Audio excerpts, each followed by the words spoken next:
Hey guys, this is Mike Mahaffey, the old bastard BJJ guy, here for BJJ Mental Models. Back in my day, we had to walk uphill in the snow both ways to get to the academy just to learn some crappy technique from a random purple belt.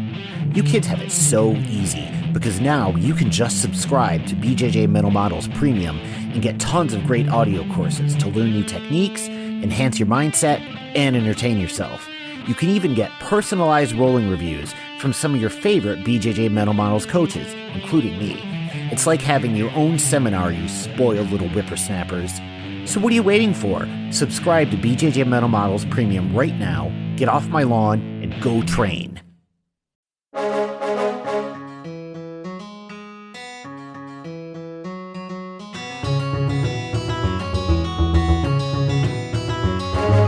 Hey, welcome to BJJ Mental Models, episode 271. I'm Steve Kwan. BJJ Mental Models is your guide to a conceptual and intelligent jiu-jitsu approach. And this week, we're rolling again with Kristina Barlaan. How's it going, Kristina? Welcome back. Going good. Thank you for having me again. Always a pleasure. Been a while since we chatted. Last time you were on here, we talked about one of the nastiest submissions I can think of, the bow and arrow choke. This time, of course, we got kind of a broader topic, still related to jiu-jitsu, but maybe not as directly. That said, though, since it's been a while, do you want to maybe give yourself a quick introduction for the audience so they know who you are? Of course. Kristina Barlaan, second degree black belt, Professor Caio Terra. Been in this sport for, I'll be going on 17 years this year. And actually, I should be up for receiving my third degree this year as well, too. So been a while, jiu-jitsu is just a big part of my life and has been a big changing force in my life as well, too. So love sharing that with everybody in different facets of my life. So always a pleasure to share. Well, since we're digging into your life here, that's very much the topic of the day. This episode topic came about when you posted recently on your social about battling depression and anxiety in jiu-jitsu. This is a very common topic that comes up a lot amongst high-performance athletes in the sport. Many people that I've talked to on this podcast have expressed that they battle with depression and anxiety, especially competitors. We've done episodes, for example, with Amanda Bruce, David Lay about these exact topics. And I think that because it is so common, it never hurts to dig into this deeper. You've spoken very openly about your experiences in this sport and how that impacts your mental health and the relationship between them.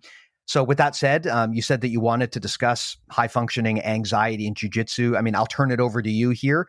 Go ahead. Maybe we can kind of give a quick intro, talk about how things have been and what those battles look like. Yeah. So high-functioning anxiety is it's just kind of like a subgenre. It would be like the best word to describe it.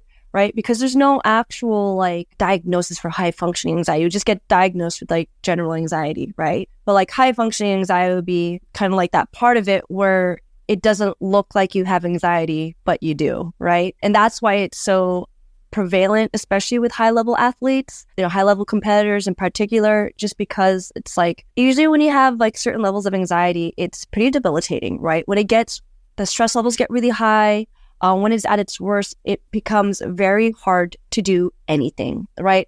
You can think about socializing, even going out to do groceries, going out to events, going to work. All of these things can become increasingly difficult to do when you are just with anxiety, right? Now, for those who have high functioning anxiety, it's kind of instead of being debilitated by the anxiety, it's almost used to power through. So it's really common with, not just with high-level athletes, but just successful people in general, right?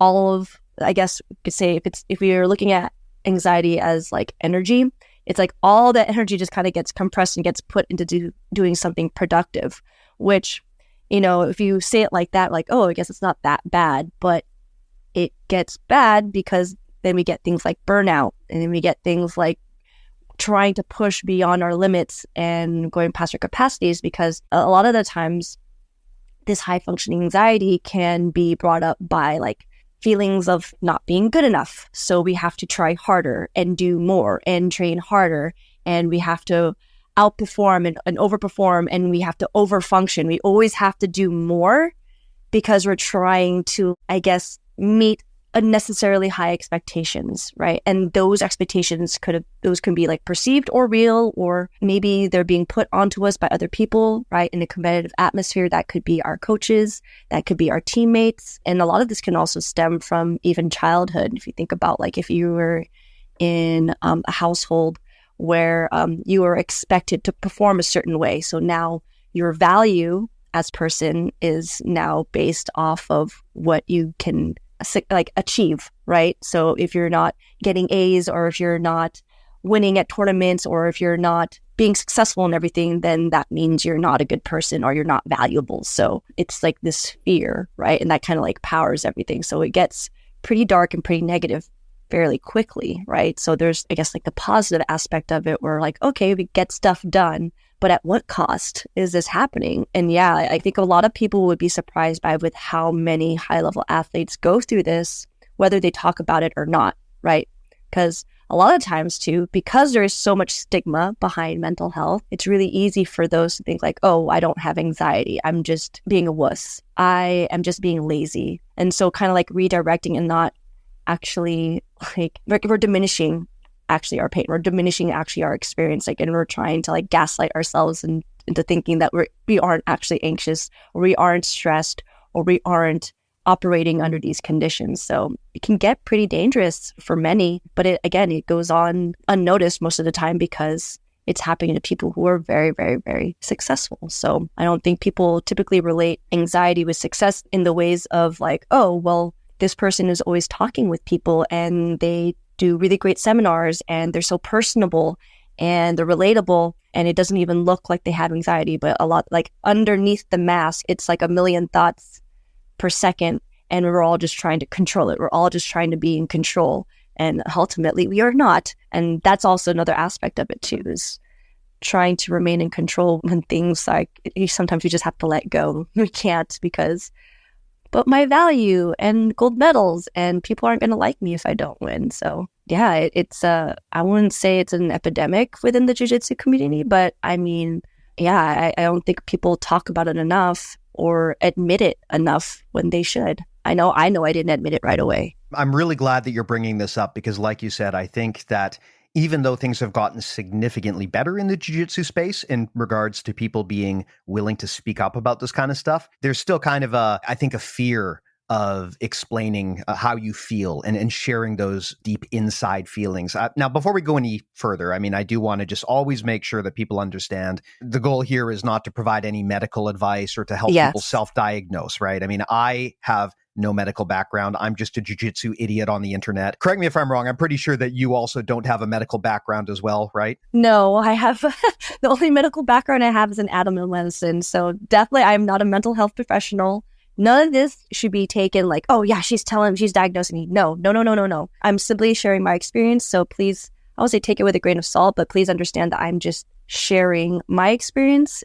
You might find similarities, but by all means, like if you feel like you're struggling with like mental health issues, you need to see a mental health professional or seek out a therapist or seek out people or resources where they are trained and certified and licensed, or however way you want to word it. That is their sole purpose, is to provide that information and that treatment or whatever that direction. I am not a medical professional at all. So, and I would never, ever claim to be. So yes, thank you for adding that, because otherwise I would have forgotten. I just always want to add that because I know in the jiu-jitsu community, we all have a tendency to kind of self-diagnose ourselves. I'm pretty sure 80% of the jiu-jitsu community has already diagnosed themselves with autism, for instance. And so I just don't want people to think that we're on here, offering medical advice here. The purpose of this chat is to share experience and to ultimately send the message that people are not alone. It is okay to have these problems. A lot of people have these battles. There are things you can do. There is support that you can get. And maybe just to kind of make people understand that they're not off on an island there. I can say from my experience, kind of moving into the broader jiu-jitsu sphere, for a long time, I basically just trained at my home gym and didn't really make a deliberate effort to go out there and network. I was kind of just doing jiu-jitsu for fun. Of course, BJJ Mental Models has kind of led to me, as this thing has grown, connecting with a bunch of elite athletes around the world, yourself included. And the one thing that has been very much a surprise to me is the sheer number of people who experience significant bouts of depression and anxiety, especially high-level competitors in jiu-jitsu. It is absolutely a lot more common than I think many people will think. Some people are understandably not yet comfortable kind of discussing these battles internally. So this has happened many times where these things have caught me off guard, where, I get to talk to a hero of mine. And then I find out they'll tell me off the record all of their personal struggles with their mental health. And I'm thinking, wow, it's a bit of a shock, because up until this point, most of my interactions with these people have been following them on Instagram and watching their highlight reels, and they look like unstoppable warriors.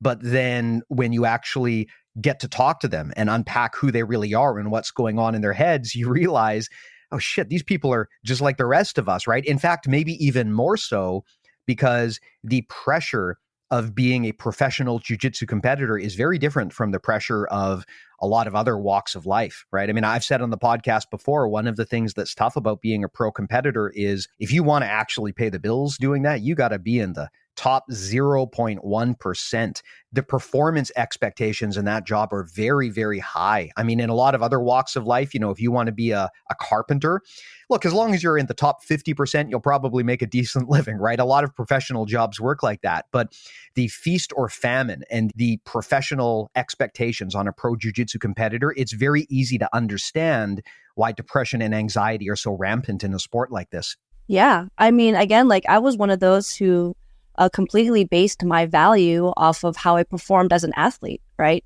So my value as a person was completely dependent on my wins and my losses. And of course, that's going to lead, if you take someone who already has depression, diagnosed with depression, and now you're going to give, now I'm in a highly competitive atmosphere or environment, and where you're constantly, I say, putting yourself at risk, but you're constantly putting yourself at at the edge or the precipice of what your limits are mentally. You're always challenging yourself, and depending on where you are with how you view yourself, and again, if you're like me, who is completely dependent on results, that's just going to further push you off the edge. It's not just, oh, I'm sad, right? Depression isn't just, oh, I'm sad, right? I feel like I want to cry. No, it's I can't even get out of bed. I can't taste or enjoy the food I'm eating. Colors don't look like colors. Everything is muted. It's there's no joy. There's no excitement. It's flavorless, I guess. I don't know. There's different forms, and it's different for everybody. Everybody experiences it in different ways. And then you think about the physical manifestations of that, where your body literally just feels heavy, and you just never feel like you can ever get enough rest because you just feel so tired. And then you feel the guilt because you're not doing enough. And it's just you can just never win, right? And then now think of all of that, and then you try to force your body to perform a certain way. You have one bad day on the mat, or you have one performance, and immediately it's well, I suck, and I don't deserve to even be here. I don't deserve to be on the mat. I don't deserve to receive instruction. I don't deserve to have people being nice to me or kind to me. I am a waste of space. It's so easy to go this way because we're already judging and criticizing ourselves. It's not even logical, right? We could look at factually what is in front of us and oh, we're doing really, really well, but that's just our brain just really hates us sometimes, and it just really tries to drive those in, and it's going to look for external experiences to validate what's going on in your mind. So it can get very bad. It's a reason why it's so important that we talk about things like suicide prevention, because yes, and especially if you feel there's a spotlight on you, it's even harder, because yes, really good athletes or high level athletes, a lot of us we get put on these pedestals, and it's oh, they could never do wrong and they're doing everything right. And it's sometimes I get really tired of people telling me, oh, you're so strong, you're so brave. Honestly, I know it comes from a good place. It's always from a well-intentioned good place. But sometimes it's man, I just want to cry. And I just want someone to just say oh yeah, that's really difficult. Thank you for sharing, or thank you for your vulnerability. But I'm so tired of being the strong one, right? I just want to fall apart and have a safe space to do that. And when you feel all the eyes are on you, it doesn't necessarily feel safe to do that, especially if you feel that your value or your position will be threatened by that admittance of weakness, or that admittance of vulnerability, or that admittance of feeling less than. So it's always kind of like that, the risk that we feel that is there when really it's just being created in our minds. And you know what? A lot of it could be there too. Maybe you are not in the best training environment where you do have coaches or you have teammates who are not being the most supportive and who are being a bit toxic or kind of pushing in a way. And again, that could be purposefully or it could be like them not knowing because that's just how they came up as well too. So sometimes it's like having to step back, which is really, really difficult. And like, man, am I actually in a good environment right now? And that's like a whole different topic that, could be a whole other episode probably too. I mean, bad training environments do exist and they can be very detrimental to not just your performance, but also your well-being and your not just your mental health, just your health in general, right? Absolutely. I mean, I have spoken many times on the podcast about how my first jiu-jitsu gym, honestly, was a really bad training environment. And I didn't realize it until, 2-something years in. And it was very hard to leave. I can only imagine how much harder it would have been if I was in one of those really toxic environments that you hear about. It is a real problem in the jiu-jitsu community. And something you touched on there that I think is very important is just how important it is to have a safe space to be open and talk about these things and be vulnerable. Jiu-jitsu is fundamentally, it is an individual combat sport. So there's always going to be this desire for people in the sport to be individualistic and rugged and self-sufficient. And I think sometimes that kind of mindset makes it hard for people to speak openly about these things because they don't want to be perceived as, being less than. I think a lot of people see it as a knock against themselves if they're battling with their mental health, but it really isn't, right? I mean, we all have our own battles, both physically and mentally. And if you are battling with your mental health, you are absolutely not an anomaly. I think if there's one thing I noticed since the pandemic, it's that, look, a lot of us are very, very vulnerable to this. And I mean, there's certain people in the jiu-jitsu community who have been very vocal about spearheading this, talking openly about their mental health and showing that kind of vulnerability. Yourself being one of them, Andrew Wiltsey being another person who has been tremendously courageous and just a complete open book about his battles with mental health. And that stuff matters, right? You see a role model who comes out and talks about this stuff, and then you realize that it's okay for me to do the same. I think having that kind of leadership where people show that it's okay to talk about the stuff is super important for the ongoing health of the sport. Because like you said, we don't want our athletes to be suffering like this in silence, right? We really don't want everyone who's choosing to do this as a job to be hating every moment of it. It's supposed to be fun.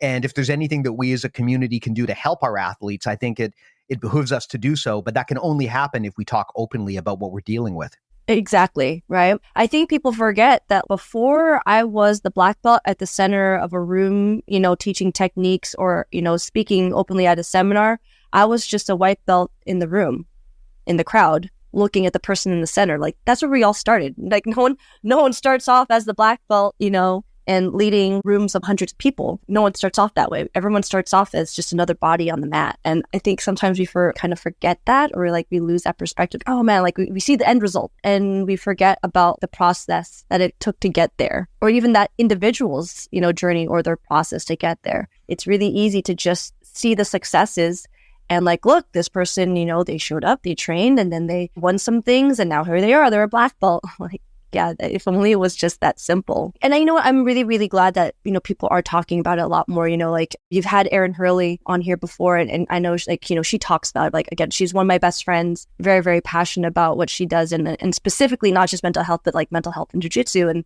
again, like now she's doing her mental coaching thing because again, like that is such an important part that is not being addressed enough. Okay, even if you wanted to take like the mental health aspect of it and you just wanted to turn it into just the training aspect, right? The performance aspect of it. If you're not getting through the mental training part while going through a hard camp or in preparation for a big event, it's a disservice to yourself. You're only going to be able to perform at a fraction of your actual capacity because there's always going to be a part that's going to be limited. Like you can push yourself physically as much as you want, but ultimately there's still going to be those ankle weights keeping you back because there's going to be some sort of mental part that's going to be inhibiting you. Again, whether you're aware of it or not. I know that before I did any type of mental training, and we're not even talking about, again, mental health so much, but just like the mental aspect of like how can I perform with confidence and how can I go out there? Which, I mean, eventually does touch on mental health things. But that whole process was just like, I had to admit that I was afraid of losing, and I had to admit that like I need help. And nobody wants to admit that. You were absolutely correct. Like, yeah, this is a solitary sport. When,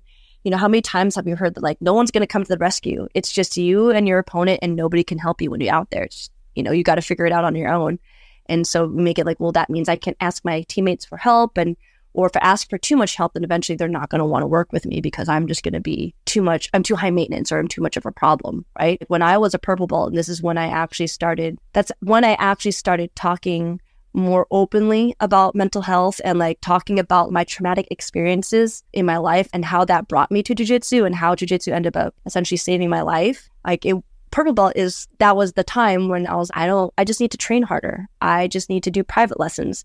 I just need to study video, and I just need to study technique, and I just need to suck it up and stop complaining and stop being lazy. And I'm being really, really unreasonable. And that's what I need to do. I don't need to do any mental training, and I don't need to address any issues because I don't have any issues, because I grew up in performing arts and I am a natural performer. And so I am not nervous. I am not anxious. I am not scared of anything. I'm just being weak. That was my mindset all the way up until like I started performing badly, and I almost quit competitively as a purple belt. And then I was having panic attacks after losses. And I was like, you know what? I'm going to do the damn training, because that's admitting that I am scared has got to feel better than what I'm feeling right now, which is, you know, feeling like I'm going to die and feeling like I want to die. That was a really big one there too. It's always a big one. Like, I struggle with intrusive thoughts all the time, every day. And it's really hard to like get out of that and get out of myself. And so no one ever wants to admit these things out loud because they sound so scary. And again, it's really like putting yourself out there, and you don't want people to look at you as like this broken thing, right? Like, oh, she's so broken. We don't want to be around her. You know, she's so negative. She's such a downer. Let's separate ourselves from her. And again, like if you were treated that way at a younger age, which I was, for sure, that made me want to hide my wounds that much more. I've had it said to me before that I'm kind of like a cat, and very cat. I will hide my wounds even though I am on the precipice of dying. I'll crawl into a hole and stay there rather than actually ask for help. You know, luckily, obviously, I made it out of the hole, and I'm licking my wounds in public now as opposed to in private, but it's still difficult. So I'm hoping that whoever is listening to this is like, yeah, it's okay to ask for help, and it's okay to say that you're scared. It's okay to say that you're feeling these things. But again, you have to have the right people, or at least like prep people sometimes. And that's hard too, you know?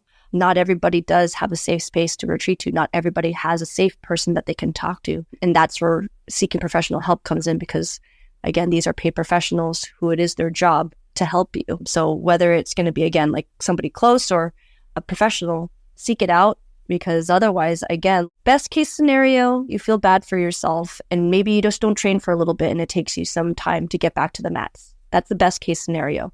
Worst case scenario is there's loss of life, and that's absolutely what we don't want to have happen, right? So we want to stay away from the worst case scenario as much as possible, because it is always something that could happen. And again, the suffering in silence does not help at all. And so as much as I can scream from the mountaintops, like as much as I can, just talk about it, get help. Or again, even if you're not the place where suicide is an issue, just knowing that you are speaking openly and not denying that it is a thing is going to be a huge beacon of light for someone who is having that problem. And again, you're never going to know like how deep the impact of your words and your actions are going to be until actually someone comes up to you and tells you. I know that's how it's been for me. Like there are days where, again, I feel like I don't want to exist anymore. And then I talk about it because, again, like I don't want to be in a dark hole licking my wounds by myself, you know, dangerous wounds where I'm like, man, I could die, right? I don't want to do that by myself. So it's really hard to do that. But I have to say something because, again, you never know, like someone's going to see that. And then now it's not just me by myself. Now it's me and another person. And then that's going to be another person, another person, another person, another person. So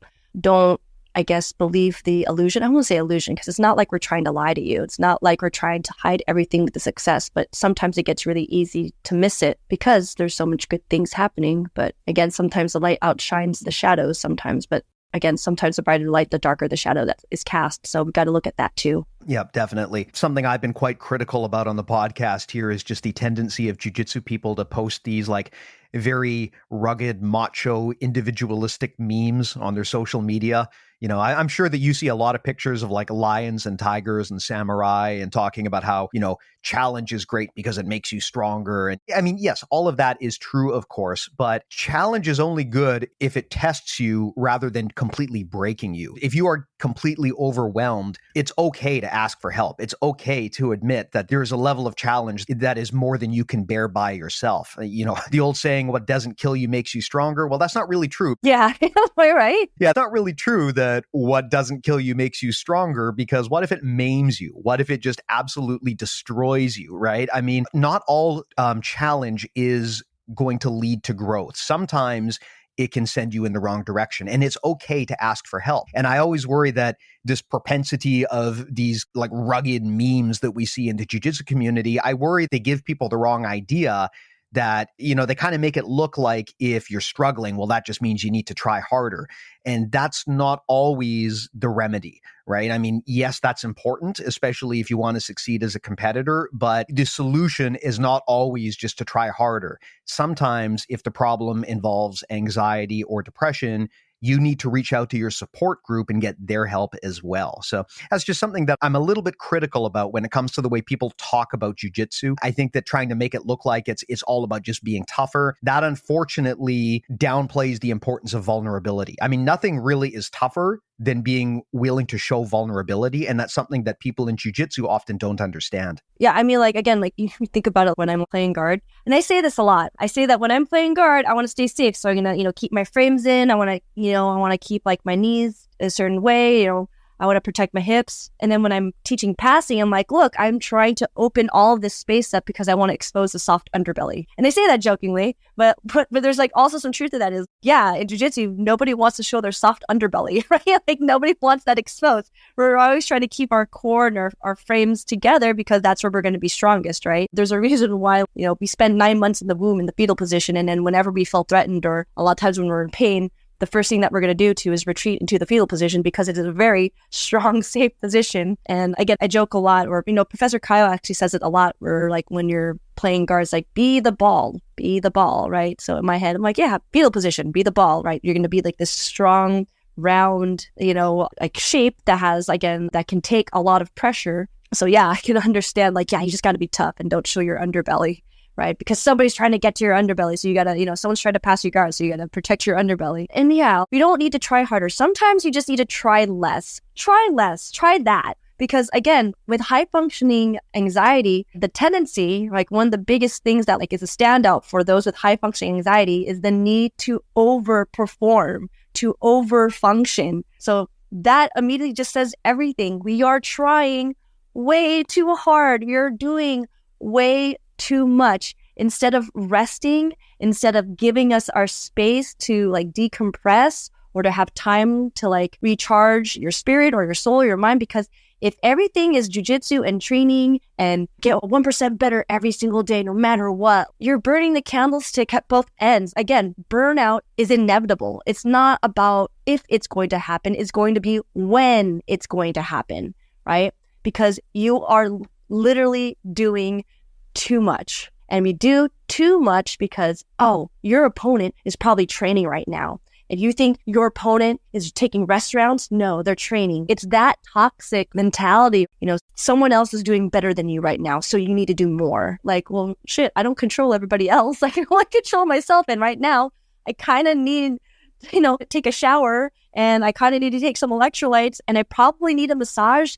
And I should probably see a physical therapist or someone to do some form of body work on me because my body is absolutely wrecked. I should probably take a time to like have an actual good meal. I know I have to stay on a diet, but you know what? There should be some allowances for me to have something that nourishes me. And you know what?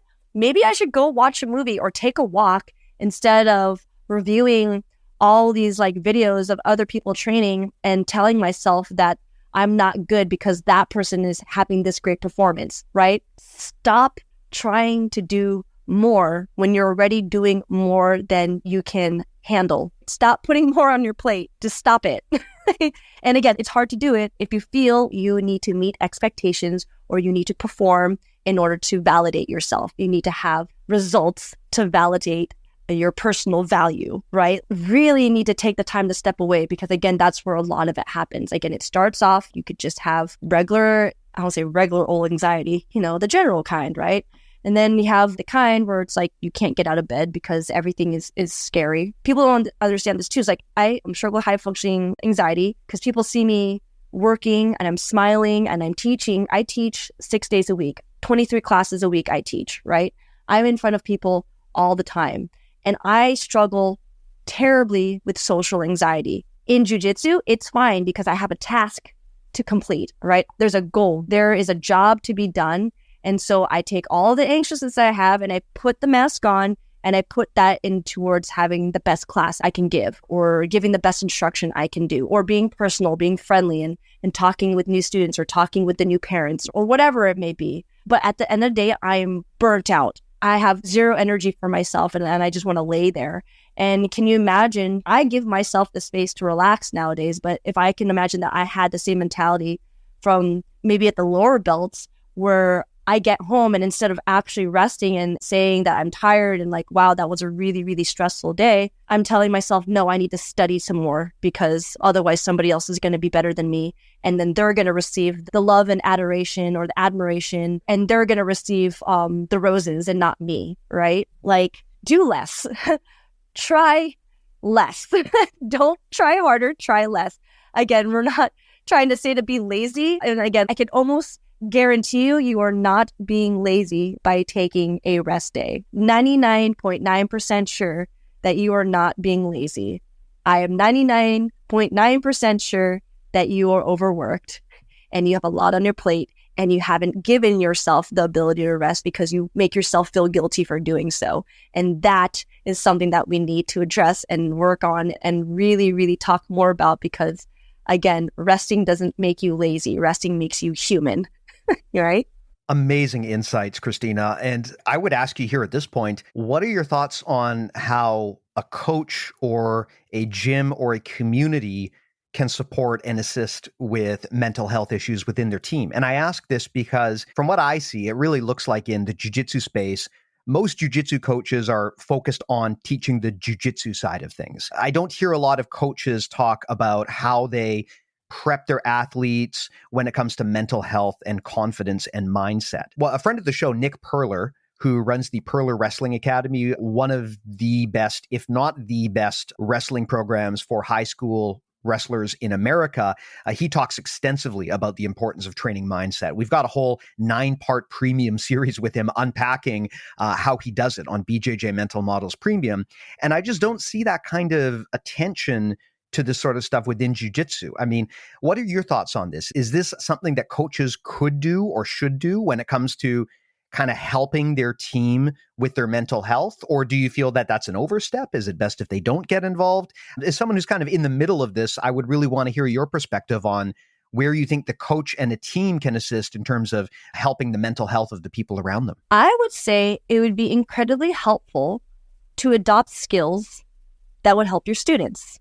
And you can take that however you want, right? A lot of the times, I won't say instructors can get outdated or coaches can get outdated, but again, let's just take just the technique, for example, technique in jiu-jitsu. It's constantly evolving. It's constantly growing. It's getting better. There's things that are being done now that weren't being done when I was a white belt.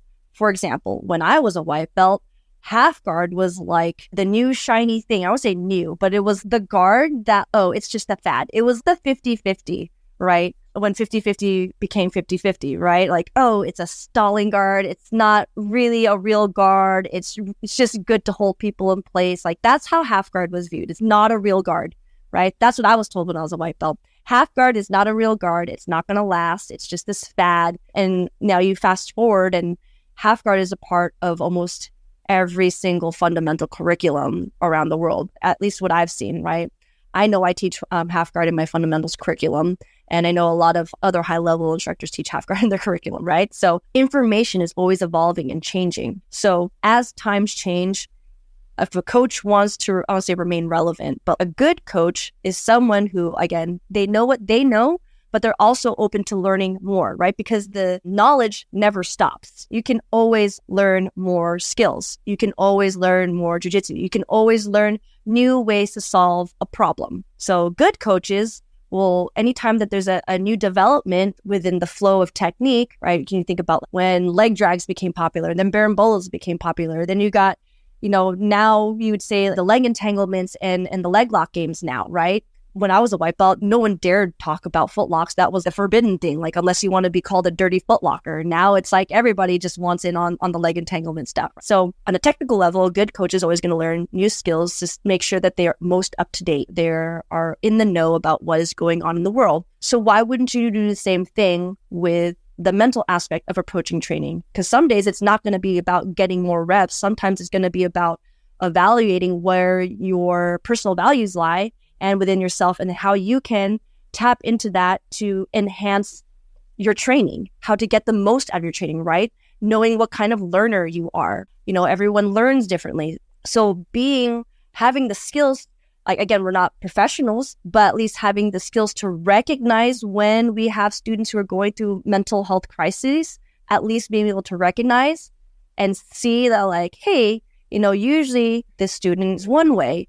And, for the past couple of weeks, they've been this other way that's kind of out of character. Might be good to check in, again, not as a professional, but just as a way to show that, hey, I've noticed you. I've noticed that something is different, and I want to check in because you're valuable. And it's not because you give anything to me in general, like, okay, if you want to look at oh yeah, that's just a business owner trying to protect their paycheck or trying to protect, the person, make sure they keep coming.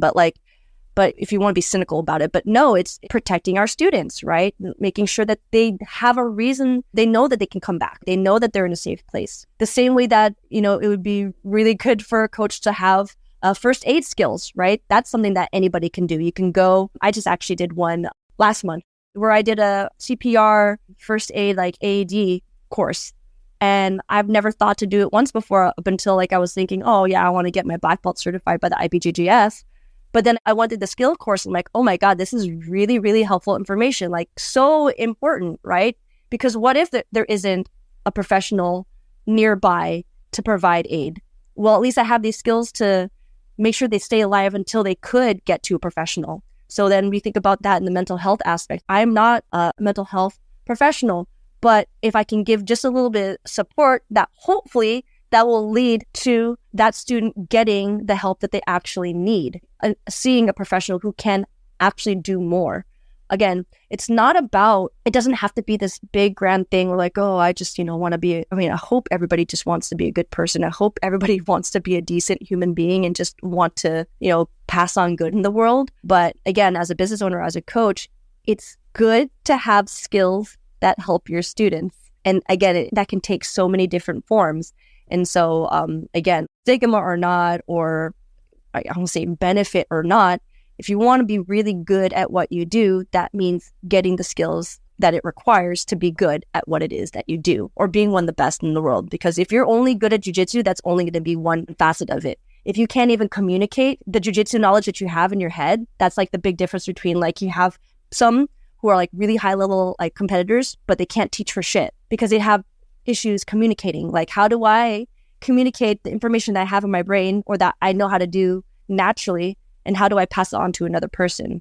So yes, coaches, instructors, professors, you want to add value to your space, you want to add value to your mats, you want to add value to your business. Get those skills. Get those skills, not because, again, it just makes you good at your job, but it also just makes you a good person, and it makes you capable of helping the people that you want to be around every day, that you're going to be around every day. Don't just be good at jiu-jitsu. Just be a good person, right? And again, if you have the desire to have a really strong, good business, and you really have the desire to be a really good coach or be a good leader, you're going to get those skills. You do this in anything. You do this in any job.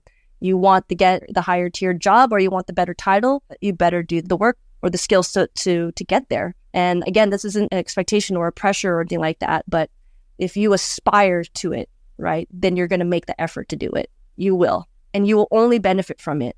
And everybody else will benefit too. So this is one of those where you have only things to gain by adding that type of help. Again, you don't have to be a professional at it, but just have enough skills so that you can get them to a professional would be enough, I would say. Yeah, I love that point about how you're not expecting jiu-jitsu coaches to become board certified psychologists or anything, right? And in fact, it's probably dangerous for jiu-jitsu coaches to pretend that they are mental health professionals unless they actually are. But what you do want to do is make sure that as a coach, you at least have enough situational awareness of this and domain knowledge so that you can kind of identify that there may be a problem and send some people to someone who is an expert. I mean, there are a lot of mental health experts out there who can help, some of whom are actually specific to jiu-jitsu. You know, Erin Herle, your friend, my friend, guest on the podcast multiple times, she comes to mind. She does amazing work with mental health in the jiu-jitsu space. She created the Submit the Stigma organization. She also now, I know, does mental performance coaching for both professionals and hobbyists in jiu-jitsu. I have people in the BJJ Mental Models community who are customers of hers and speak very highly of her. And in fact, I mean, it's maybe a bit early to officially say this, but there's a very good chance that in 2024, we're going to be putting together a course with Erin on our premium network. So I'm a big fan of her work. People like this do exist.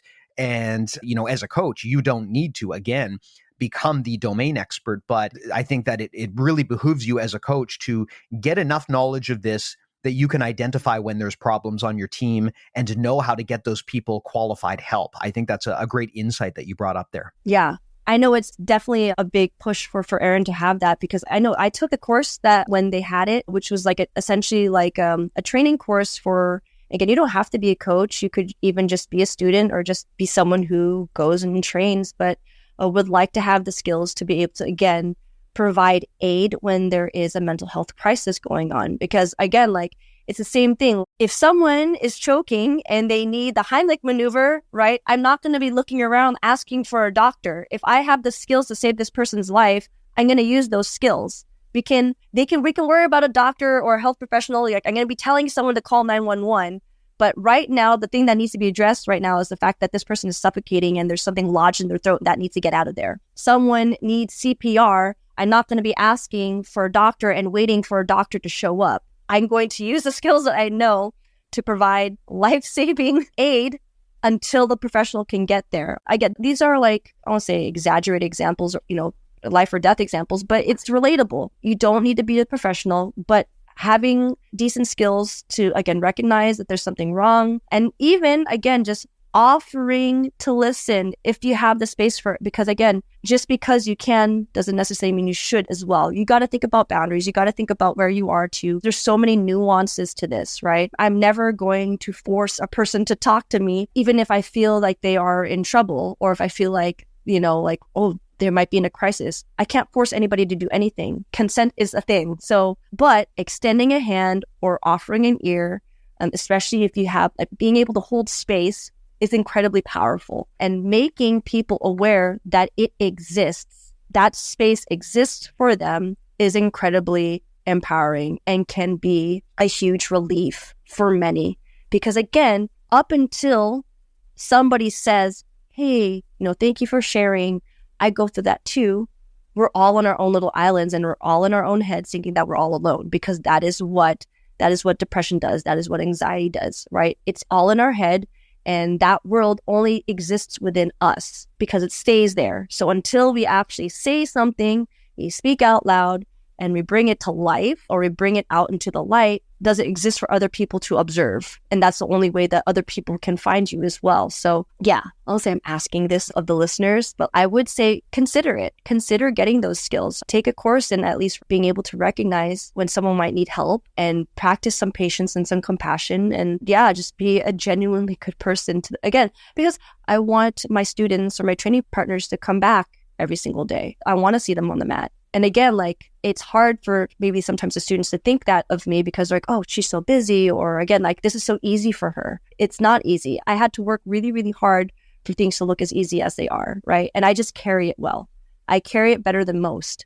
And again, that's just a lot of how I manage my own anxiety. It's different for everybody. And I still struggle, and I also have to ask for help. And it's incredibly hard for me to ask for help too, especially because I am in this, perceived position of power. I am on a pedestal for so many people, right? So it can be debilitating, but the moment that we talk about it, it's so, again, refreshing, or a breath of fresh air, and you can feel the weight lift. And can you imagine like how you could actually be that for somebody else just by honestly asking how they're doing and honestly listening, and not just looking at your idols and thinking that, oh, like they're indestructible and like Bushido way, samurai way, or like putting the lions are over there, like be like a lion, right? Don't be a lamb or whatever. I'm like, dude, lions go into hiding if they have a really bad wound, right? And they lick their wounds. So don't do that. Don't do that, right? Don't crawl off into a hole and die because you have a wound that you don't want to talk about, right? Don't do that. Don't be a lion. Be a human. Be human and use your words. Use your human words and your human actions, and be human. Stop being afraid of that. Just again, like, we're only here for so long. We're only here for a very small fragment of time. We are but specks of dust in the universe. But even then, we can still have a good impact. So give yourself that grace and that kindness and that space and that compassion to, again, first it should be for yourself. And then after yourself, for other people too. I saw an Instagram lion post on my feed a while back that just absolutely made me laugh, because it was some guy giving like an inspirational lecture or something. He said something to the effect of, do you know why the lion is the king of the jungle? Is it because he's the biggest? No. Is it because he's the fastest? No. It's because he worked the hardest.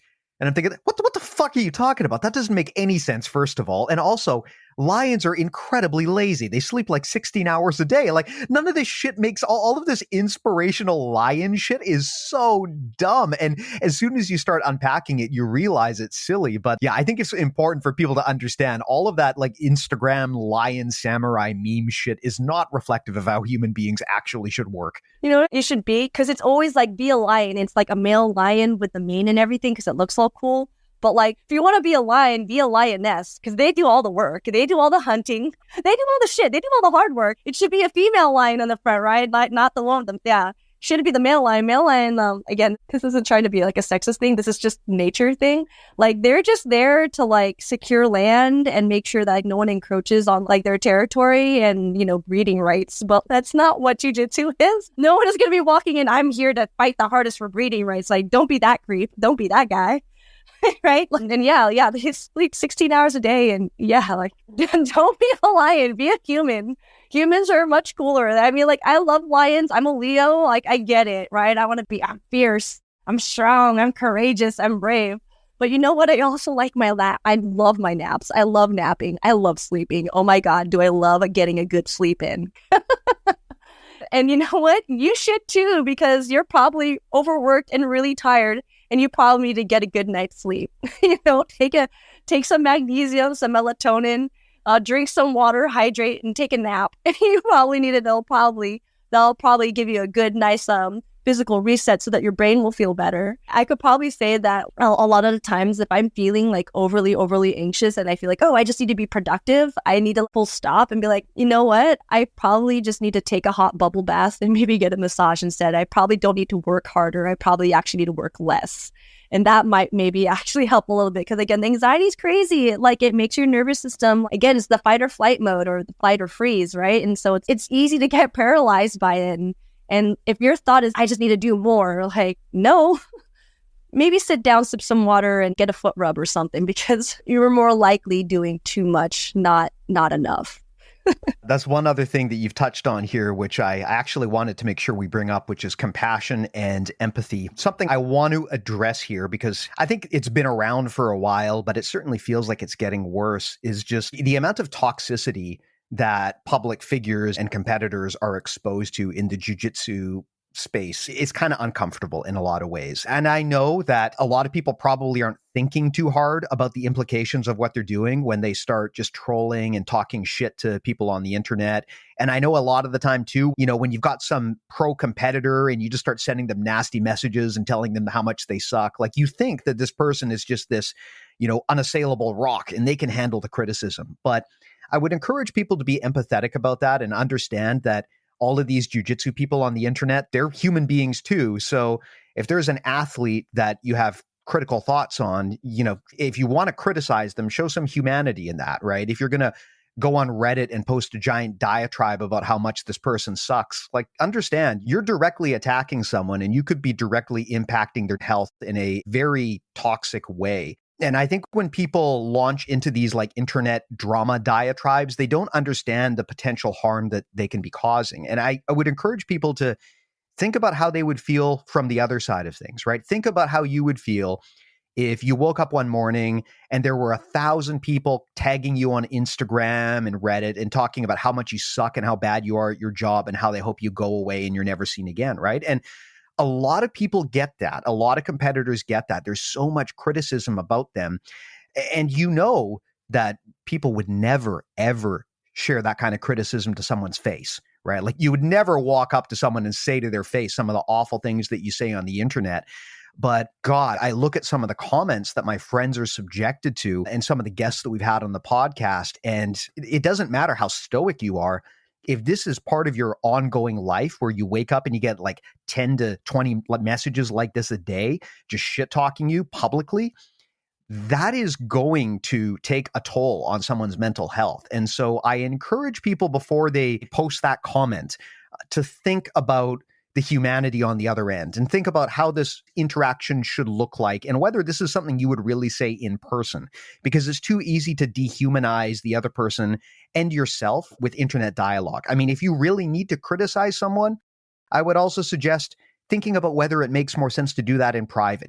If you've really got an issue with something John Thomas said, maybe just DM him and just let him know in a respectful way. You don't need to post a giant thread on Reddit about how much he sucks, right? So just understand, like, there aren't any A-list level celebrities in jiu-jitsu. Think of the most famous jiu-jitsu person you can think of and understand they're not really actually that famous at all in the grand scheme of things, right? Your grandmother has not heard of John Danaher or Gordon Ryan.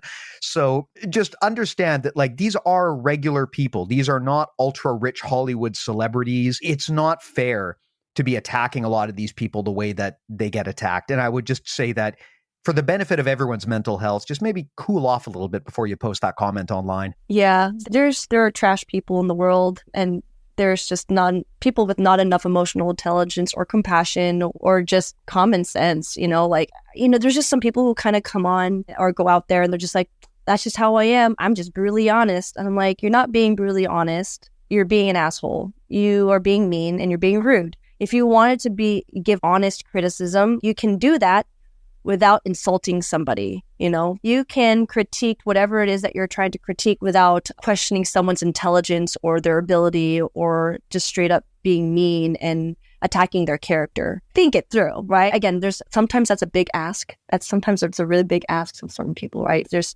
some people who I feel like you just need to take give me that phone. You have internet privileges taken away, right? Because they're just so mean. And, one of the things I absolutely hate is like, well, I'm just joking. Like, God, what, you can't take a joke? I'm like, where's the joke? If you say something and the only person laughing is you and it's at somebody else's expense, newsflash, that's not a joke. That's an insult. And you're just being mean. That doesn't make you funny. That doesn't make you edgy. That makes you an asshole. So don't be that. Don't do that. Be nice, be kind. That's the most gangster thing you can do. Like, what is it? Kindness is gangster. Right? Jiggy Yoon will say that, like, kindness is gangster. Vulnerability is dope. Be that. Do more of that, because it's too easy to be mean. I think, well, I don't know. I have a hard time being mean to people, even when I should be. Maybe I'm a little too nice, but I feel like it's easier to be kind, or it's easier to just withhold said negative comment. Just withhold it, because that's not going to help anybody, except for what you're going to give yourself a pat on the back, like, haha, I really got them, showed them how much of an idiot they are. Cool. You feel good about yourself like that? That's awesome. Trash, right? Like, very rarely do I speak in that way, but I don't like mean people. And I don't like, again, there's tough love. There is giving hard honesty that it needs to be heard, right? It may not be what a person wants to hear, but it is necessary. And then there's just being mean-spirited and wanting to hurt people. And that is something I absolutely do not tolerate. I will not. My friends know I don't allow for them to talk shit about themselves in front of me, because I get angry. I'm like want to shake them. Like, don't you know how loved and precious you are? How dare you talk shit about yourself, right? So I can't even imagine going out of my way to talk shit to somebody especially if I don't know them. And again, like having the anonymity, did they say that right? Oh my God, it's such a tongue twister of like the internet, right? You can say whatever you want to say and you don't even have to have a face to it. And people never have to know who you are. Like that's cowardly. Like you're not a badass. You're not gangster for, hiding behind a screen and talking shit. You're a coward and you're mean. Maybe you just need more hugs. Maybe you just didn't get enough hugs. And that's the compassion side of me. Like if you're just being mean, maybe you should just let people give you a hug every now and then. Or maybe you just need a good cry. And I'm not saying that to like make fun of you. It's like, no, maybe you just need to let yourself cry and let those emotions out, because someone being that mean, there's something else going on. And if you feel like you need to pass negativity and meanness around the world to other people that you don't even know to make yourself feel like a tough guy or a tough person, there's definitely more stuff going on there. And you probably just need to let some love in and let something else out of you, because that's not healthy. Get a hug. Have someone hug you or tell you, give you a pat on the back one day, or, maybe they just need more love too. That would be like my notes on that. Well, amazing, Kristina. I always love having these chats. I think this was a great one. Anything that we wanted to add or touch on that you didn't get a chance to bring up here, we can maybe close this out. But if you've got any final thoughts, please do feel free to share. I don't have anything else I need to touch on. I mean, I think we felt like that. Like, I feel like I touched on things I wanted. It's like, pretty nice and natural. I never have no bullet points or a list. I kind of let things kind of flow. But yeah, I guess closing thoughts is like, vulnerability, like again, as Jiggy Yoon says, vulnerability is dope. Sometimes that will be the greatest gift. Being kind, having some compassion, being patient, being empathetic, and giving grace. And again, like we are all human beings, white belt or black belt. Like we all create a certain impact on the lives and the people around us. You don't have to be a black belt to do that. And again, it doesn't matter what black belt you're looking up to or what black belt is leading the room. At one point, that black belt was just where you are at this point, or, they were once just another face in the crowd amongst all the other white belts looking up towards the black belt, looking to the person in the middle of the room, right? We all started there. And so give yourself the grace to grow. And again, give yourself the grace to, I won't say be weak, but have your bad days, right? Know that bad days happen. If you just have sunshine all the time, nothing grows. Everything gets wilted. The earth gets scorched. You need the rain. You need it. And you have to embrace the rain sometimes. You have to embrace those storms. They will be tough. They will be uncomfortable. There are going to be times where you feel you're not going to make it. But if you have the right support, you have the right prep, you have the right people, you know that that's going to end. It's only temporary. And we need those seasons. And so our life is always going to be in seasons, right? Nothing is going to be forever. And anxiety, again, you may struggle with anxiety for the rest of your life, but you can manage those levels over time. Again, if you see a therapist or you get medical help, or again, you have therapeutic outlets, right? Like Jiu-Jitsu is a therapeutic outlet. It's not a replacement for therapy. Talking with friends is a therapeutic outlet, but it's not a substitute for actual therapy. Right? Let these things like flow, right? And again, try less. Don't try harder. Try less. Try harder to try less. Maybe do that, right? Again, you're more than likely or overworked and overstimulated. And sometimes you just need to recognize that maybe you just need to step back and get some rest. It's like, oh, why are you being so mean? Oh, it's because you're hungry, right? Maybe you're just hangry. Maybe you just need a snack. And that could be like your comical way of looking at it. It doesn't always have to be this big, serious thing if we start managing it when it's smaller, right? If we let it build up, then it becomes hard to manage. So recognize within yourself, give yourself grace, give other people grace, and always remember we're all human. Even the strongest person they're going to need help too. They probably need it the most, because more than likely a mask of them hiding that they are in pain because they are being told that they are the strong person, the brave person, the courageous person all the time. And you know what? Sometimes they need the hug too. Sometimes they need to fall apart too. And they just need to know that it's safe to do that. Amazing. Well, Kristina, thank you so much for coming by and sharing all of this. If people want to follow you or get in contact with you, how can they go about doing that? Instagram at KB Jiu-Jitsu. Of course, like you could try dual email, Kristina@kbjujitsu.com. But I usually respond as much as I can, pretty active on Instagram with my posts and with my messages. I try to catch everything that goes into like the message requests and the spam inbox as well too. So sometimes I'll miss things, but I try to do my best. No sneaky DMs, okay? People, don't do those. Those are bad. We don't like those. But I'm usually pretty accessible. I answer pretty much almost any question for as long as it's appropriate and respectful. And I like being that outlet, or I like being, I guess, a resource of some sort. Like, again, like I'm not a professional, but if you just need someone to listen, or you just want to, again, share experiences, then I'm your girl. Again, I don't always give like long responses, but just know that I'm standing with you, and we stand together in solidarity. Amazing. Well, thanks again, Kristina. I'll put those links in the show notes. I'll also throw in a link to some of Erin Herle's stuff if you're looking for a, I just want to make sure that she gets a shout out. If you hear this and you're thinking, man, I need a mental performance coach who specializes in jiu-jitsu, Erin's your girl. She's a black belt under Cobrinha. She's a longtime mental health advocate in the space. So I'll put a link there.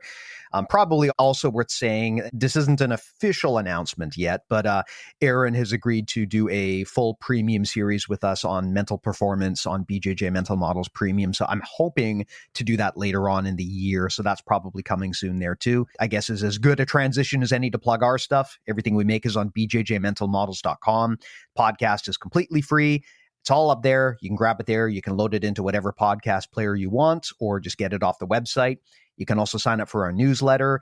We publish a bunch of thought pieces on there that expand on what we discuss here on the podcast. Definitely recommend following that as well. Every once in a while, I also shoot out a freebie or a special deal to people who are on the newsletter to make it worth their while. So I do suggest signing up there. And of course, you can unsubscribe at any time.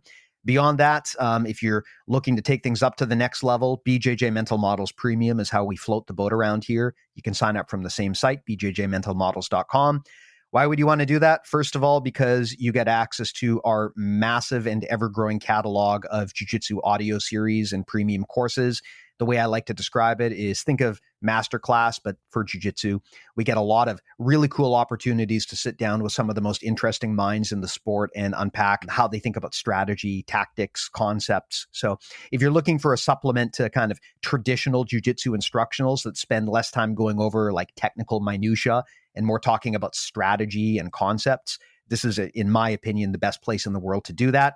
We also offer amazing coaching services. We've got a team of over 10 world-class black belts on there. So if you're not getting enough direct feedback at your own gym, which is usually the case with most people, join Premium, send us your rolling footage, and we'll get some really elite black belts to break that down for you. Our coaches are really amazing, including a lot of people you've probably heard on the podcast before, like Brianna St. Marie, Dominica Oblanite, Margot Ciccarelli, Mike Mahaffey, Josh McKinney. Like, all of these people are on our review team, so you can get them to break down your work directly. And of course, we also have a ton of ongoing premium podcasts that we're expanding on. We've got a great podcast hosted by Emily Kwok and Joe Hannon, and another one hosted by Drew Foster. We're always looking to expand and offer as much value as we can on premium. So please do check it out if you haven't already. bjjmentalmodels.com is where everything lives. And I'll put a link in the show notes so that you can just find it easier. But Kristina, thanks again for coming by. I always appreciate these kinds of chats. A really, really awesome one here. I think it shares a lot of important perspective for people. And if this motivates anyone to kind of seek help and embrace their support group to improve their own situation, then I think we did good work. So thank you so much for coming by. Yeah, thank you for having me. Oh, and I remembered one thing, actually. If you do, because you mentioned Erin, if you do want to catch us together in one room, we're actually going to be teaching a seminar together at the end of the month in February over in New York. We're going to be teaching a gi and no gi seminar together for girls and gis. So amazing organization with the Shama Ko, who's currently battling cancer. So she's an amazing beacon for women's jiu-jitsu, and we're going to be teaching together in New York. So if you want to catch both of us under one roof and we want to learn some technique from us, gi and no gi, it should be that last Sunday of February. I'd have to look up the actual date off the top of my head, but look that up on Girls and Gis, and there should be all the information there on their website on how you can sign up for that event and learn some cool techniques from both of us and feel our chaotic, as someone once mentioned, it's like herding cats energy. It's usually a lot of fun. You're going to walk away with some good information, but hopefully a lot of smiles and laughs as well too. And we're probably going to talk about some mental health things, since that's kind of like our thing with the jiu-jitsu. Awesome. Yeah, that's a great point. I'm glad you brought that up. I'll put a link in the show notes as well to Girls and Gis. Shama Ko is a friend of the show. She's been on the podcast before. Like you mentioned, she's been battling health issues, and I think it's amazing that you folks are trying to help her out. So yeah, if you're in the New York area, by all means, I definitely recommend a seminar with Kristina and Erin Herle. Sounds like a great deal. And you get to do some good work too to help Shama. So I'll put a link in the show notes there as well. Thanks for bringing that up. Yeah. Awesome. Well, thank you, Kristina. Greatly appreciate it. Always love having these kinds of conversations. I hope this resonates with people out there. Thanks for coming by. And of course, you're always welcome if you want to come by in the future. Yeah. Thank you for having me again, and hope we can do it again sometime soon or whenever. Anytime you want me, you have me. Sounds great. And thanks to the listeners too. We'll talk to you soon. Take care.